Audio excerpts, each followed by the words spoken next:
Hello friends, అందరికీ నమస్తే. Welcome to MIP properties. ఇప్పుడు ఇది చూస్తున్న మన ప్రాపర్టీ వచ్చేసి రీసేల్ ప్రాపర్టీ అండి. జస్ట్ 2 years ఓల్డ్ అండి. ఇది 100 square yards అండి. ఓనర్ దగ్గర ఉండి కన్స్ట్రక్షన్ చేయించుకున్నారు. వెస్ట్ ఫేసింగ్ హౌస్ అండి. ఇది G+1 గ్రౌండ్ ఫ్లోర్లో వచ్చేసి 2 BHK ఉంటుంది విత్ కబోర్డ్స్ అండి. ఫస్ట్ ఫ్లోర్ వచ్చేసి single room with attached washroom ఉంటుంది.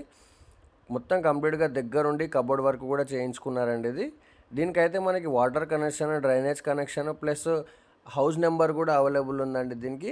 ఇది వచ్చేసి కంప్లీట్గా గ్రౌండ్ ఫ్లోరు. ఇది వచ్చేసి master bedroom with attached washroom ఉంటుంది. ఓనర్ ప్రాపర్టీ అండి. ఛాన్స్ ప్రాపర్టీ అస్సలు మిస్ చేసుకోకండి. దీని ప్రైస్ అయితే మనకి 98 lakhs చెప్తున్నారు. ఫిక్స్ ఏం కాదు, స్లైట్లీ నెగోషియబుల్ అవుతుంది, ఎక్కువ ఏం కాదు. బ్యాంక్ లోన్ కూడా 80 to 90% బ్యాంక్ లోన్ వస్తుంది. ఇది వచ్చేసి మనకు ఓపెన్ కిచెన్ ఇవ్వడం జరిగింది. అలాగే ఎవరైనా హౌస్ కొనాలి అన్నా సేల్ చేయాలన్నా కూడా మనం చేస్తామండి. ఇంట్రెస్ట్ ఉన్న వాళ్ళు స్క్రీన్ మీద నెంబర్ ఉంది కదా, ఆ నెంబర్కి అయితే కాంటాక్ట్ చేసేయండి. అలాగే మన ఛానల్కి ఎవరైనా కొత్త వాళ్ళు వస్తున్నట్లయితే కూడా ఫాలో చేసి పెట్టుకోండి. డైలీ వీడియోస్ అనేది అప్డేట్ చేయడం జరుగుతుంది. ఇది వచ్చేసి మాస్టర్ చిల్డ్రన్ బెడ్రూమ్ అండి. ఇది 100 square yards అండి. West facing G+1 ground 2 BHK. First ఫ్లోర్లో వచ్చేసి single room with attached washroom ఉంటుంది. ఇంట్రెస్ట్ ఉన్న వాళ్ళు స్క్రీన్ మీద నెంబర్ ఉంది కదా, నెంబర్కి అయితే కాల్ చేసేయండి. Thank you for watching my video అండి.